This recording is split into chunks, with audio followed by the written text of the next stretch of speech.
Episode 111, The Paradox.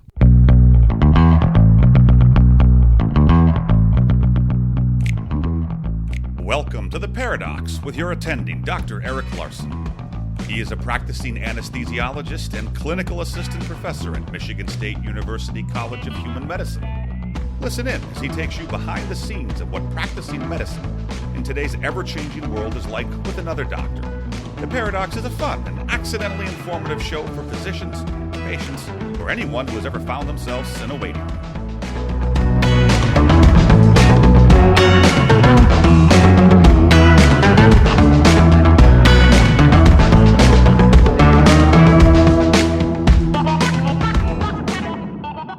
Welcome to The Paradox. I'm your host, Dr. Eric Larson. Thank you for joining me as we explore the U.S. medical system in a fun and informative format through expert analysis. Today's expert is Katy Talento. Katy is an epidemiologist, a consultant, and has spent a lot of time in Washington, D.C. as a consultant for 5 U.S. senators, think tanks, and also briefly for the Trump administration.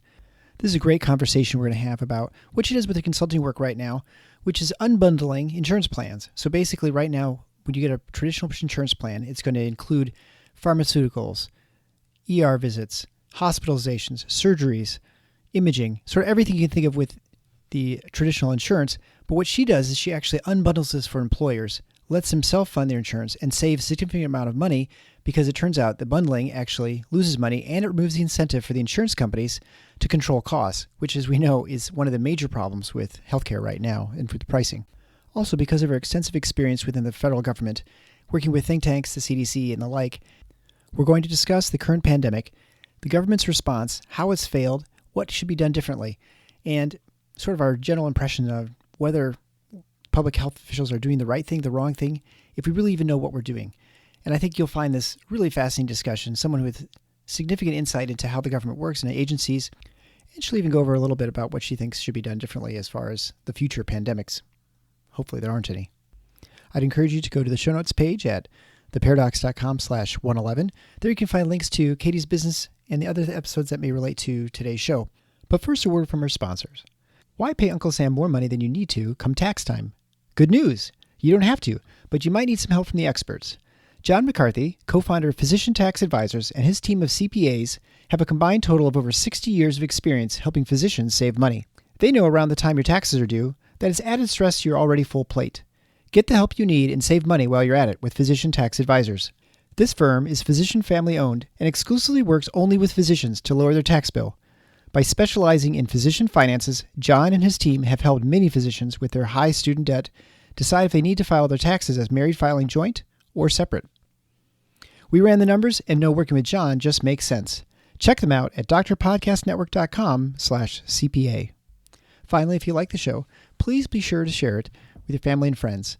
And don't forget to leave a 5-star review and a written comment on your favorite podcast player.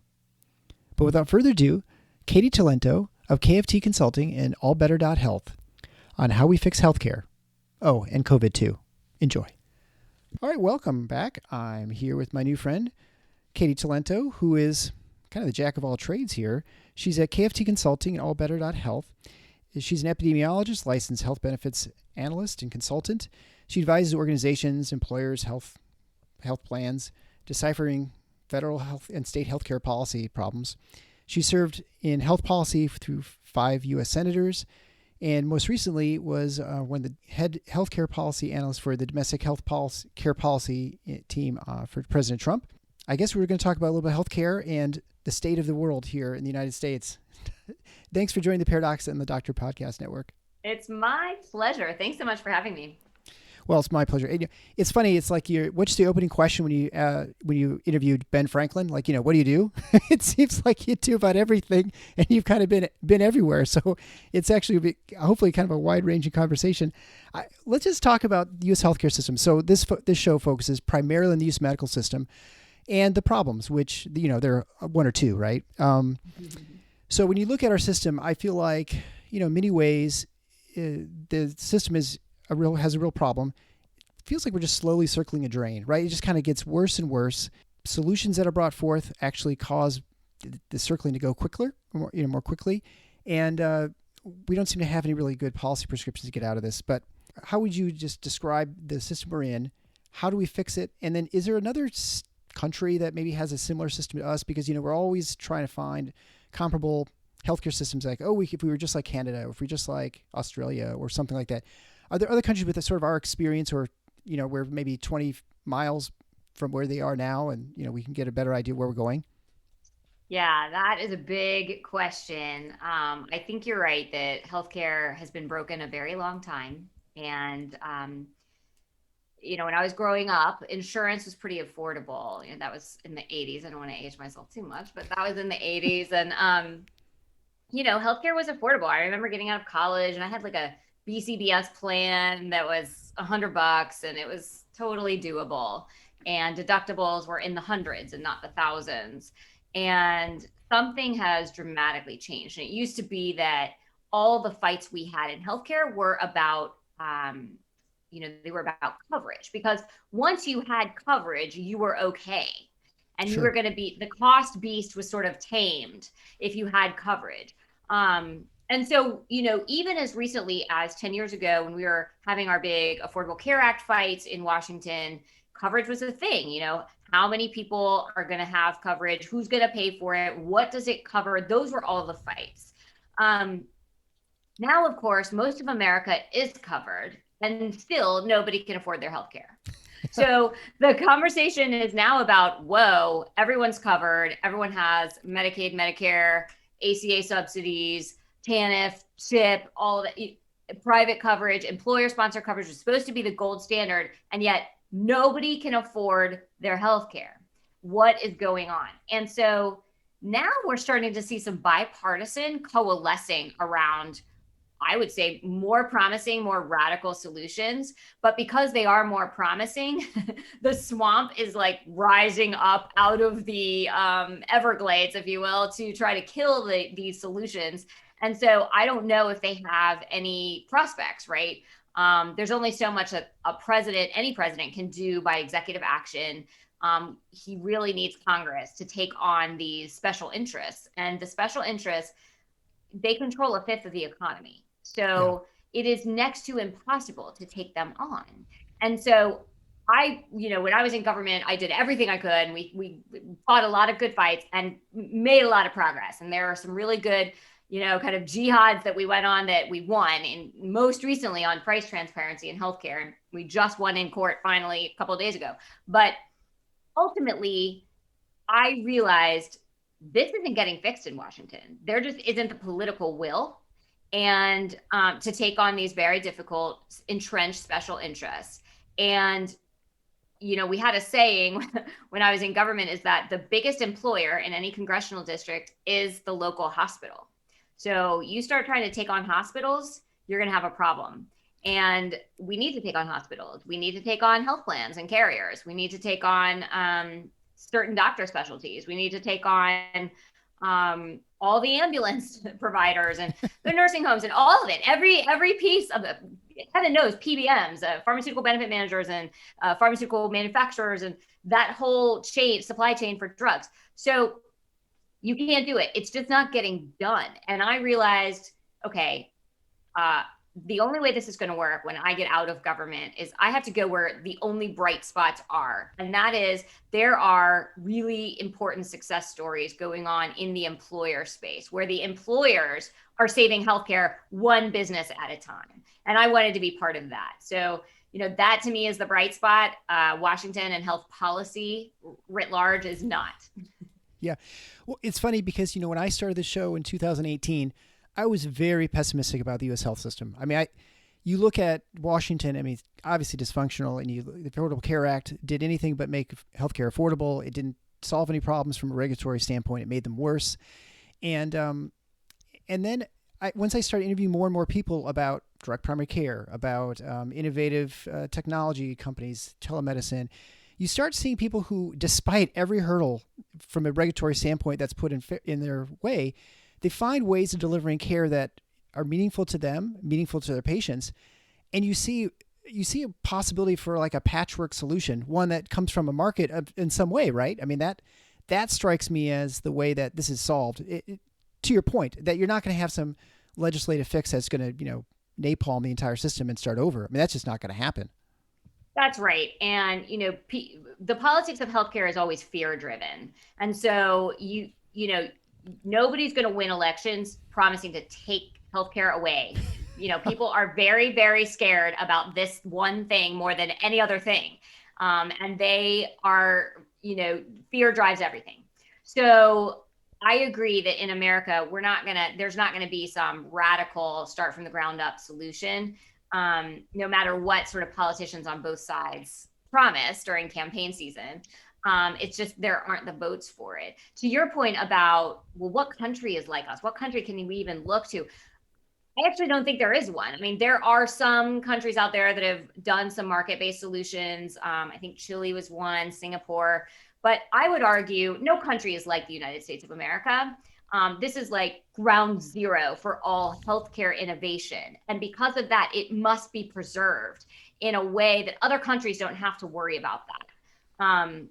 We have a responsibility to Earth, to not let that innovation and that we're where all the cures are. And so we have to make sure that they're still available and they're still being developed and we still have incentives for that.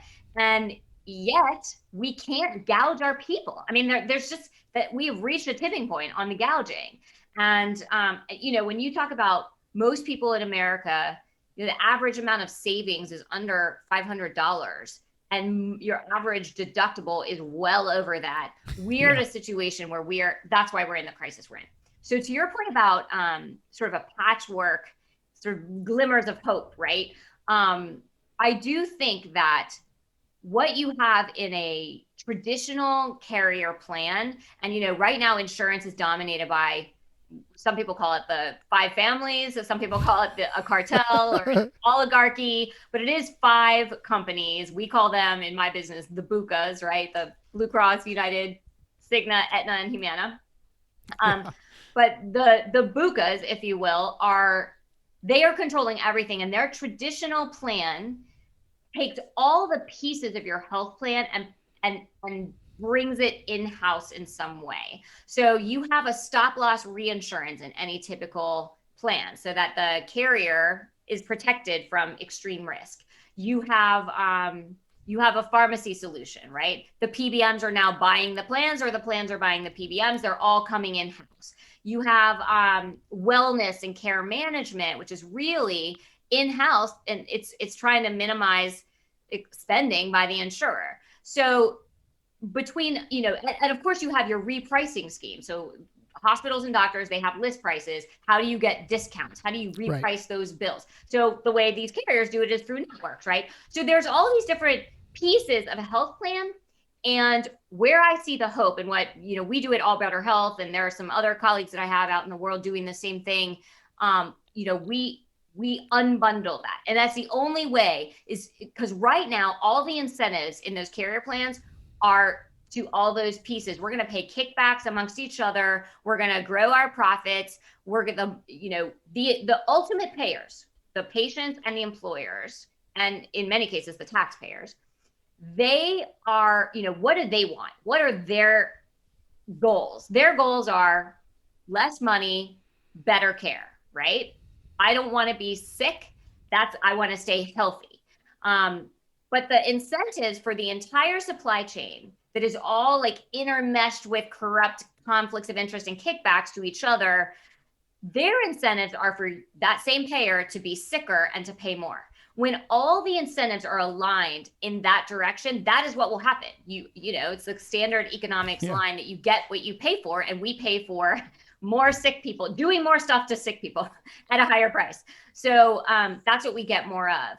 The only way to sort of tame that beast is to unbundle all those pieces and compete them out. And in order to do that, you have to have like a quarterback that is running that show, because no HR director knows enough to be able to do that themselves. And that's why I think there is hope in some of these unbundled, open, transparent prices where you're using vendors out there, you're competing for the best price among vendors out there.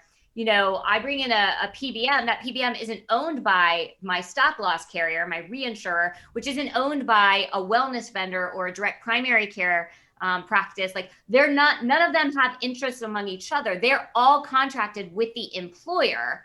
And so they're all trying to make the employer happy. That is what we want. That's how every other industry works.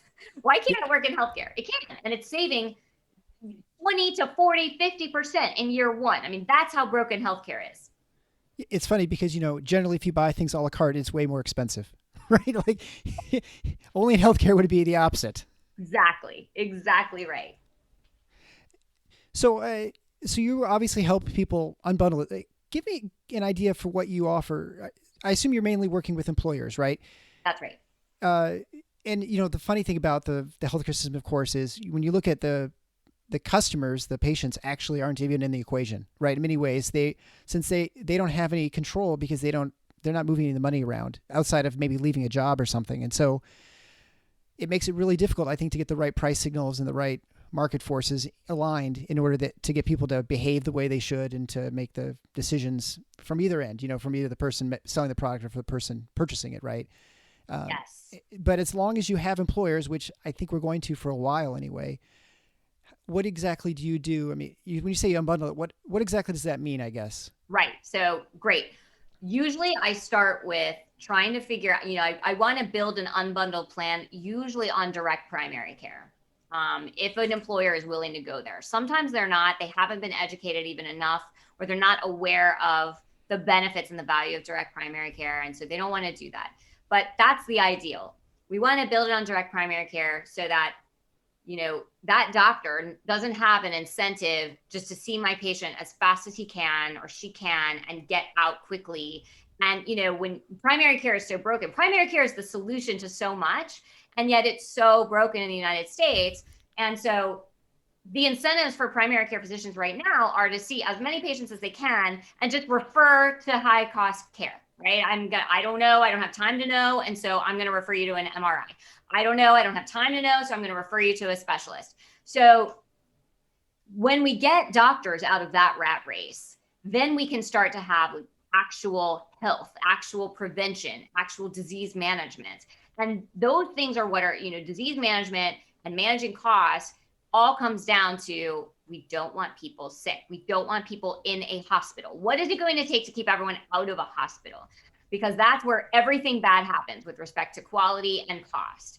So investing a little more in that primary care relationship is critical to a plan. So that's where we start when we try to contract with a direct primary care practice in the area. There are some virtual solutions for employers who have nationwide workforce, which is increasingly more of them in the COVID era. And, you can also have direct contracts with primary care practices all over the country for a large employer. It's easy to do. It's not hard. Direct primary care practices are springing up more and more every day. So that's the foundation. Then you want to have a claims processor, essentially. So when a large employer says that they offer their workers a Blue Cross plan, what they really mean is that they have hired Blue Cross to write checks to providers, doctors, and hospitals out of the employer's bank account. That's what we mean when we say that a big company is self-funded or self-insured. It really means they're paying all the bills, but Blue Cross is writing the checks. So Blue Cross has no incentive to make sure that the bills are appropriate, that there's no price gouging, that, who are they loyal to? Blue Cross's main product is their network of physicians and facilities. So if they don't have that, they have nothing. So their main client, if you will, isn't the employer whose claims they're processing.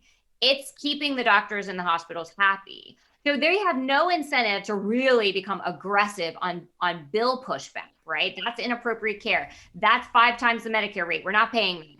You're doing a spine surgery before you've done any physical therapy. Like that's just not their incentive. They have no incentive to do that. And so we want to get a claims processing entity that is not one of these carriers and who aren't the same people that are selling you the network and selling you the physician access. So we just get people that are really good at processing claims. And so we'll have a vendor out there, a third-party administrator is what they're called, right? We call them TPAs, and we'll compete for a TPA for an employer. Who's going to give us the best deal? Who has the best tech platform? Who has the best customer service when people call? So now the employer is just getting who does the best audits of bills when they come in. And so we're actually thinking about, what do I want out of my claims processor? And I'm going to compete for that. What I want lowest cost, high quality claims processing.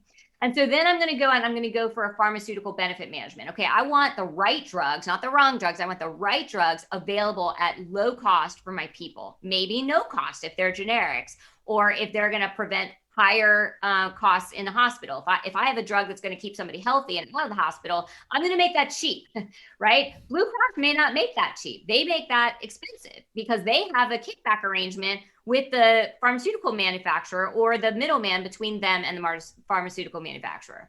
So we will just compete for a pharmacy solution that creates a formulary that we design and doesn't have any interest in what that formulary is. They don't owe anything to the drug manufacturers or to anyone else to try to push certain drugs on us at certain prices. We will design the formulary. I will often go to a grocery store chain and say, hey, you want to get more volume of people buying milk and produce here? Why don't you give on your pharmacy free generics to this employer I've got over here? And I'll send all their drug business to you. And so grocery chains can be great partners in that respect. And they might help you build the formulary all by yourself. And if it's a big enough grocery chain in the city, great, you win and your people win. You don't have to have a pharmaceutical benefit manager at all. Or you can use what are called transparent pass-through pharmaceutical benefit managers. These are PBMs that promise, you have to be careful, you have to watch them, but these are PBMs that promise not to take kickbacks from any party, and that you just pay them a flat fee or a transaction fee. A lot of what we do with each of these types of solutions is rearrange the compensation for this vendor based on meeting our goals. So if you save me money on my drugs, I'm going to pay you X. Or if you only take a flat rate and aren't pushing some secret agenda on me based on other financial incentives you're not telling me about, then I'm going to pay you a little bit more of a flat rate than I might pay someone else. Okay. So, and in the end, that's going to save me a ton of money, a ton more money. That's a huge, great investment for an employer.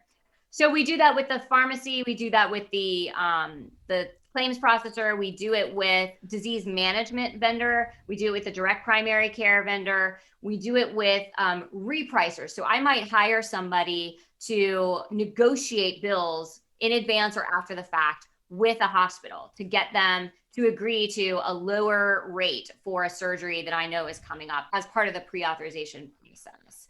So that's kind of what we do. And then All Better, my company, we're sitting in the middle as the quarterback for all these vendors so that the HR department at the client company doesn't have to think about this and doesn't have to worry about it. We do all that work for them. And then the employees in the situation, they wouldn't really know. It wouldn't be any different than any other health plan, right? Because you're kind of taking care of all that.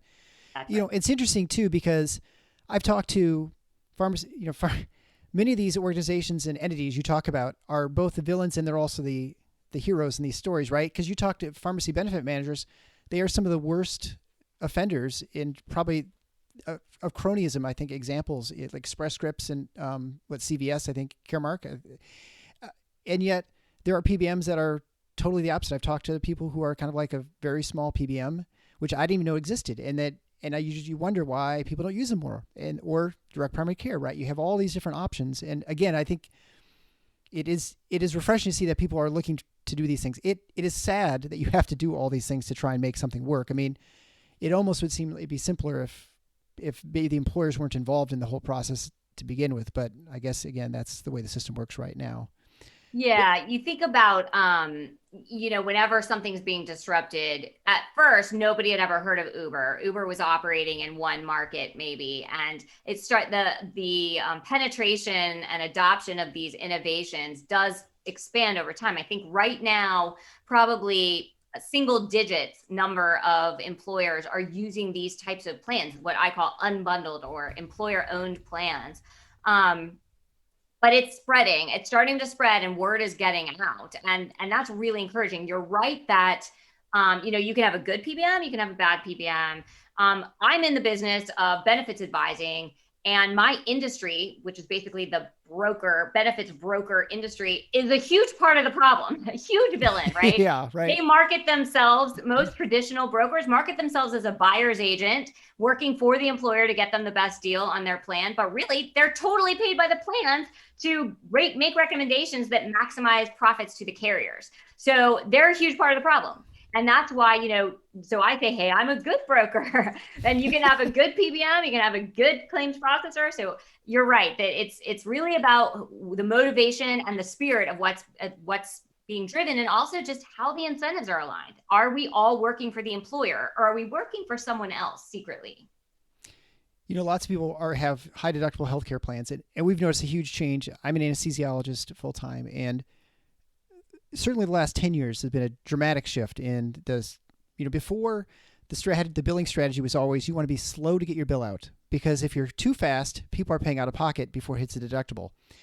And then there's at some point, I don't know, 7-8 years ago, where we recognized that if we get our bill out faster, it's much more likely to get paid because people are not hitting the deductible anyway. And so you want to be the first bill in so that you're most likely to get paid. So that has obviously changed over the last couple of years. What do you, most people are facing paying the bills on their own. So what do you recommend for someone who comes into the hospital, maybe not, on a stretcher where they have a heart attack and they don't have a time to review things, but somebody comes in with, say, abdominal pain and they have time to sort of sort things out. There have got to be ways to protect yourself from all these things you're talking about: price transparency, predatory pricing, all this kind of stuff that happens in network, out of network.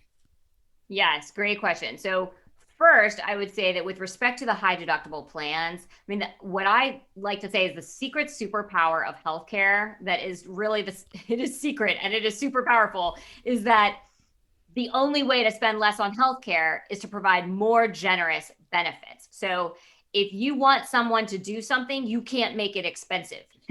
So if you want people to get colonoscopies, if you want people to see their primary care provider, if you want people to take their medications, those things need to be either free or almost free. So we are seeing, the type of plans I always build are plans that have low or no deductible, especially if people use high value care and high value providers. So we try to steer them in that way and create incentives so that if they do it the right way, if they're engaging in all the things that are going to keep them healthy, then we make those things free.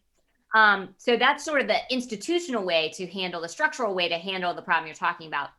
But most people don't have that solution yet in their lives. And so at the individual level, when you're in the ER, I like to use what's called a battlefield consent form. And what I really mean is I write on a napkin or a piece of paper this sentence: I consent to be treated for any appropriate treatment to be reimbursed at no more than 1.5 times the rate of Medicare. And actually in the plans that I build at All Better, we put that sentence on people's ID cards. So that the hospital can't say that they never saw it or that they don't have a copy of it, because they do, and they agreed to it when they admitted the patient. Because right now, what happens when you're in the ER, and you know this, of course, as an anesthesiologist, people go in. You guys are always coming at us with consent forms, right before we go under. And so what happens is people are given one form, and they're told by the clerk or whoever's giving it to them, oh, this is just to consent to treat. This is just so that we're allowed to treat you. Just sign right here. Don't look, don't read. And so people think, oh, well, of course I consent to be treated. That's why I'm here, duh. So they sign. What it really is it's a combination form of two very different questions. One is, do you consent to be treated? Answer usually, almost always, yes. 2, do you consent to be billed at any rate that we want to, that we're going to jack up as high as we can? And so, but they put it all into one form and they don't even tell you about the second question. And they just want you to sign on the dotted line for both questions. Yes. So using the battlefield consent sentence really, and there are ways to have this sentence with you. You don't have to remember what I say now, but using the battlefield consent is a way to answer both questions in a way that's not going to harm you financially. You can download the battlefield consent form or take a picture of it on a website called Quizify. Quizify, two Z's, one F.com, and they do a great job there in helping employers and patients, avoid financial abuse. And just to, I guess, we don't like the Medicare rate as anesthesiologists, so maybe 2.5 times for anesthesia services, but you can negotiate. I'm in your waiting room, right? You can negotiate. I'm about to go under. I'm still conscious.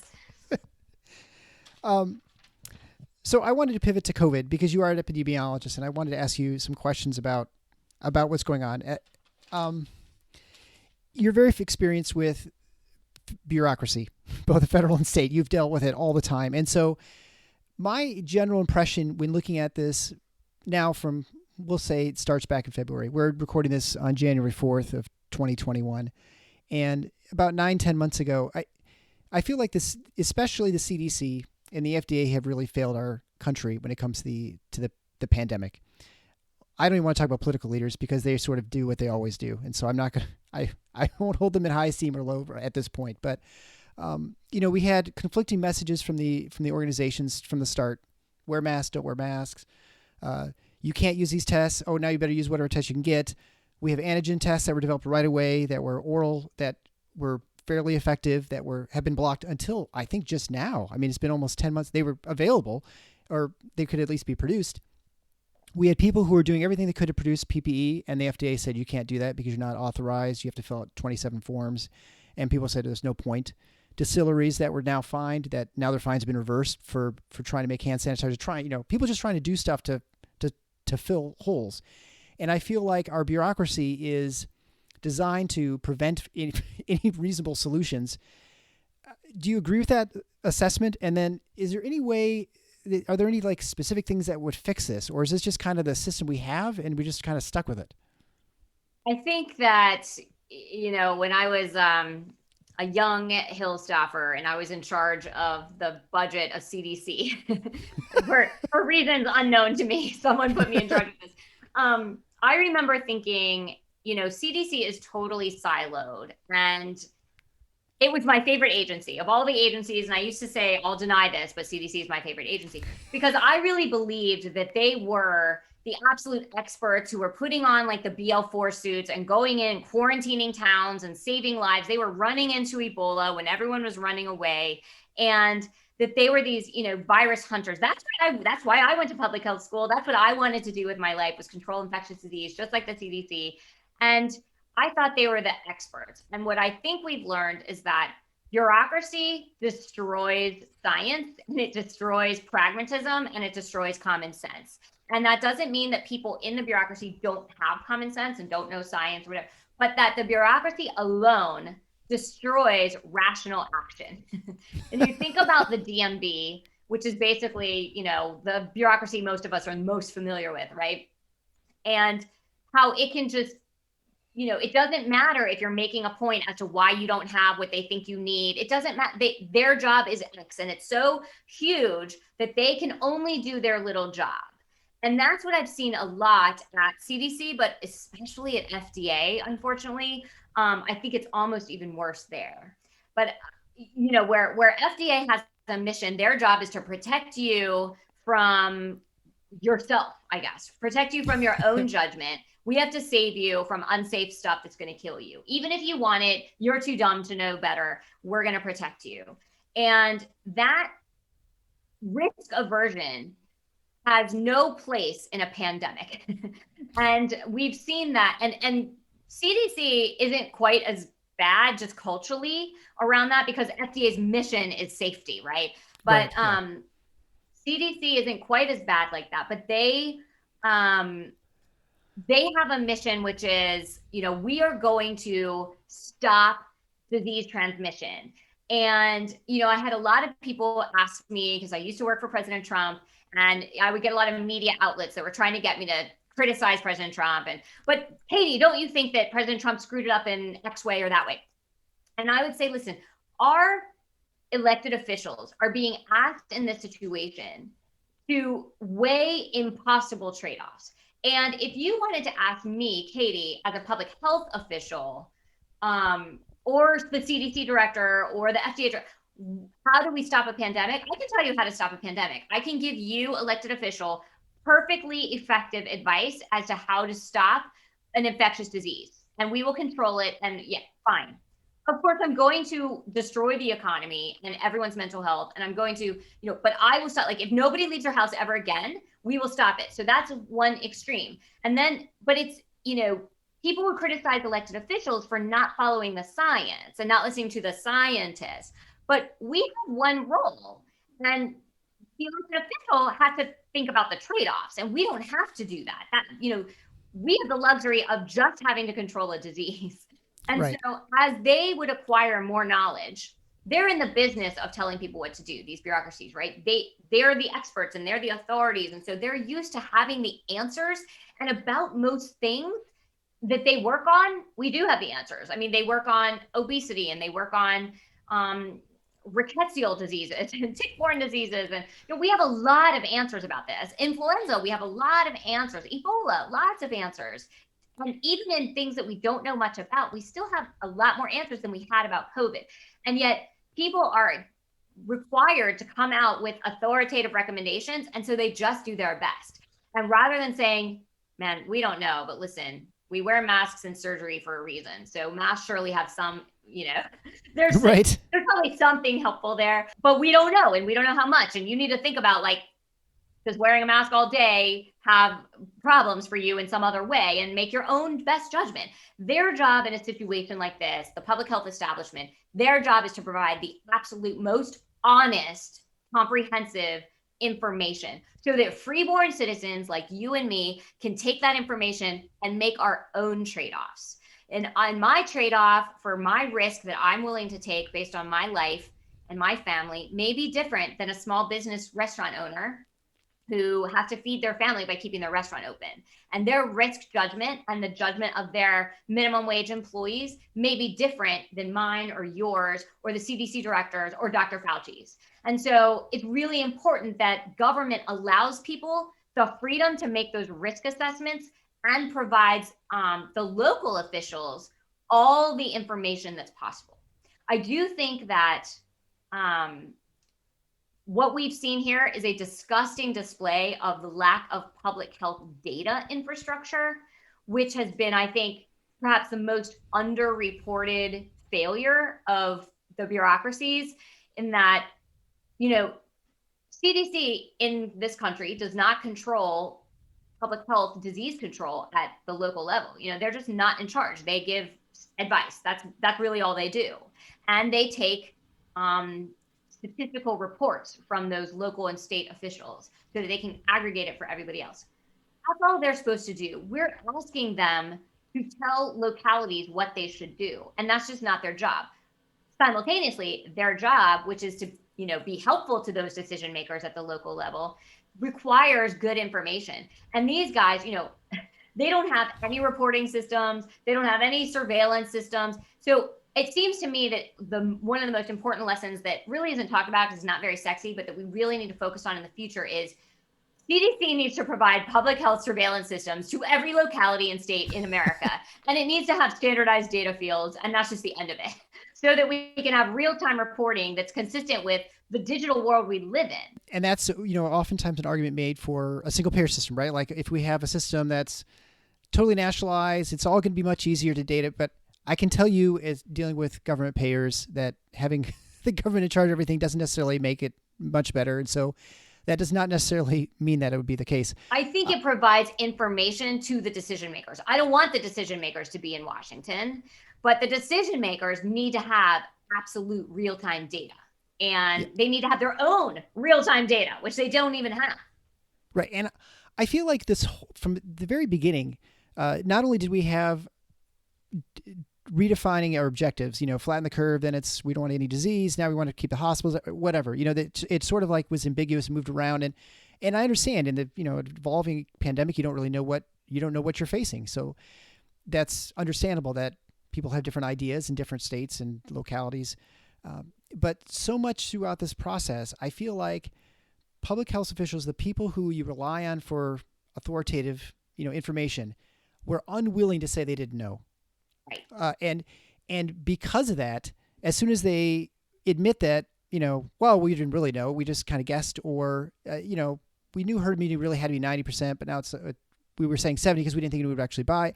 All these sorts of things, you already have a general distrust of large institutions from the United States. And I imagine this pretty much worldwide. Now you have freer flow of information. It makes it almost impossible that once you get to the truth, whatever that might be, that at that point, no one believes it, right? And so you erode what little trust you have right from the start, and you just can't get that back. And I feel like that's really a lot of what we're sort of fighting. Exactly right. And that's what I mean when I was saying, the CDC thinks that their job is to be authoritative, to be the authorities. No, their job is to convey truthful information. That's it. Right. Yeah. And the discussions then, what ends up happening is I think we don't end up having a discussion about trade-offs. Like I think, the CDC says, well, you have to do this, or, Fauci comes out and says, you absolutely do this. You don't do this, you're basically, subjecting 2 million people to die, or whatever it might be that day. Since he's not, say, well, we think, or we're not sure, there's some sort of degree of uncertainty, that now you basically eliminate any discussion of should schools be open? What's the cost of having schools not open with kids lose, all these huge, giant metropolitan areas with children who aren't going to school. I mean, it's like 15, 16 months. There are costs to that. I'm not saying what's done is absolutely wrong. Maybe this is the right thing, but we're not even having those conversations, which is the strange thing about this whole process, I think. And I do think that, public health officials are not equipped to make those trade-offs and to make recommendations about those trade-offs. That's just not what we learn in public health school. So, we learn here's how you interrupt transmission of an infectious disease. And I can perfectly interrupt that transmission if I perfectly lock you down. But that doesn't tell me that I should do that or when I should do that. And so that's why we have elected officials. It's their job to also talk to these other experts over here, like child psychiatrists and teachers and economists and small business owners. Right? There's all these other experts on, the public good that need to be heard. And so this bizarre fixation on the public health community as the source of all truth in COVID, I think is really dysfunctional. And if instead the public health community were focused on, here's what we know. Here's what we know about the incubation period. Here's what we know about how socially distanced have to be. Here's what we know about transmission with masks, without masks. With gloves, without gloves, fomites, doorknobs. Here's what we know about airborne droplets, right? That way, a restaurant owner can say, okay, I have to stay open in order to live. And so I'm going to stay open, but I'm going to do it safely because I have all the useful, truthful information, and it's not complete. It's the best that anyone can do, but I have everything that there is to be known so that I can organize my restaurant and keep people safe and protect our other priorities too. Yeah. And to that point, if you're someone who is at risk or whatever, you can make the determination. Exactly. That is an unsafe place to go. You walk in, you're like, what do you have? New updated ventilations? Whatever. You can ask all those questions, right? And now you've sort of removed. People can make their own decisions and say about where they're going to go, where they're not. Should I go to church? Should I go to school? I don't know. Should I go to work? They can make those decisions without forcing the rest of society to sort of help them make that decision and make it with them, right? Yeah. Which is crazy. Right. You've removed agency from all these people to ability to make any decisions. When you look at the curves from mask mandates or lockdowns or whatever level of, whatever you want to call it, I guess, I don't feel like you see a whole lot of difference between countries or then you look at, say, a good example is like Australia and the United States. Well, Australia did a great job. The United States didn't, is sort of the word. And then you look at the mobility data and they're identical. I mean, outside of like a week difference in timing, they're almost the same. And so you I don't know. I mean, it's hard to feel like there's one policy that seems to be vastly superior. Within nations, it seems like there's, you look at the different states and there doesn't seem to be much difference, just maybe the timing, but it seems like everything kind of happens to every community at least once is sort of where we are now, I think. Yeah, I think we are seeing that, we don't have randomized controlled trials of we're going to assign one state to do this intervention to figure out the exact incremental impact of mask wearing compared to other types of lockdown measures, right? Like that's kind of what we need. But of course, we can't do that. We can't micromanage everybody that way. And so we have a bunch of, couch scientists that are saying, oh, well, I'm looking at these curves and I'm deducing X. And even the scientists can't deduce X from the curves. And I think you're right. When you have a respiratory disease, I mean, it's basically a doomsday scenario. I mean, thank God the COVID is not more lethal than it is, because this is every epidemiologist's doomsday scenario, global respiratory disease that we cannot stop. Like we can't stop no matter what we do. And I mean, we could stop it if we, like I said earlier, if we, wanted people to die in their houses and, right, yeah. but not send ambulances and not deliver food or anything. But this is a situation where we're just not seeing interventions working in any predictable way. And so, of course, the other side of this argument is always that, well, you don't know how much worse that curve would have been, right? And that's true. We don't, but that's not how we do science. Like we don't just speculate that our interventions are working because, you don't prove a negative outside of a controlled experiment. You can in a controlled experiment, but we're not doing that. And so I think you're right. I'm not seeing any predictable patterns associated with certain bundles of interventions versus others. It all looks the same to me too. Yeah. And I think, it is, I think, reasonable for people to say, well, you look at China, and China shut it down in 2 months. They're welding people into their houses. They're doing all the things that would never be tolerated in a free society, I think. We hope. Yeah, we hope, right? But then I think, we are for that reason, we're probably more susceptible to this sort of thing, right? Because we expect to have mobility. We expect to travel. We can close our borders, but heck, you can travel all over the country. I mean, this is a gigantic country, right? I mean, you're not, even if you stopped at the state borders, it really probably wouldn't make that much of a difference. And so we expect that level of movement. And I think because we're used to the movement, we're used to the free spread of information and ideas and people and capital, it makes our economy so strong, and our ability to innovate and create a vaccine in 8 months. I mean, actually, it's probably pretty much sooner had the FDA allowed us to use it right away, right? I mean, if we wanted to, right? It was pretty much ready. And so in that case, it is somewhat of our weakness right now, because we have the mobility that causes us to be more susceptible, but it is also our great strength that puts us in a position to solve all these problems real quickly too, if we could just figure out the distribution issues. Yes, that is exactly right. I was doing, again, multiple interviews where people were trying to, I was on British media, a lot of British media, and they were, trying to get me to criticize the president.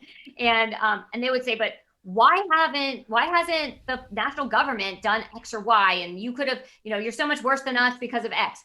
And I would say the exact same thing, like, let me educate you about the federalism system that we have.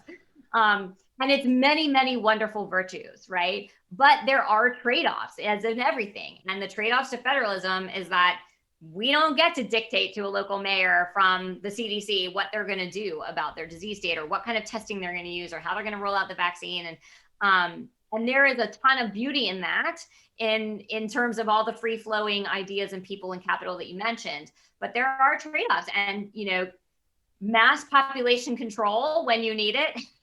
Where's a good dictator when you need one? But we just don't get that here in America, and it's not going to happen. And as a result, this is a cost, I believe, that historically Americans have been willing to pay. Sort of the cost of freedom is worth it. But it's really making a lot of people, I think, I'm kind of scared by how many people are really questioning those fundamental trade-off decisions that we've made over the centuries. Yeah. Well, and I look at the thought that, well, if you had one person making decisions in DC and they just made the right decisions, right?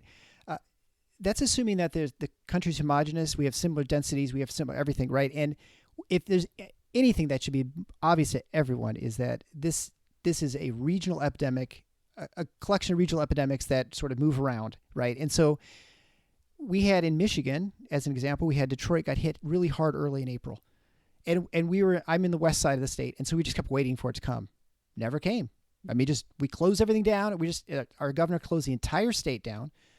and it basically just hit Southeast Michigan.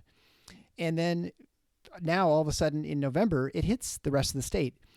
So even the top-down approach, even at a smaller level and a state level, was still the wrong approach, right? The smart approach would have been just to kind of close down the areas where it's affecting you regionally, as opposed to just shutting everything down sort of as a grand gesture. I can only imagine if you were the president, you said, well, we're just going to close the entire country down. It wouldn't make any sense at all, because there'd be some places that would, it would be 18 months before it hits them or whatever. I think, or what if you had a president who made the wrong decision? Then you'd have the one top-down. The nice thing about our system is that, people can make the right decision for the wrong decision. Hopefully you'd recognize that someone's doing it the right way and you do it differently, right? That'd be the strength of this system. Yeah. And I do think that, this idea that if only our, masters were smarter and were making better decisions, there is nobody who cares more about your life and livelihood than you.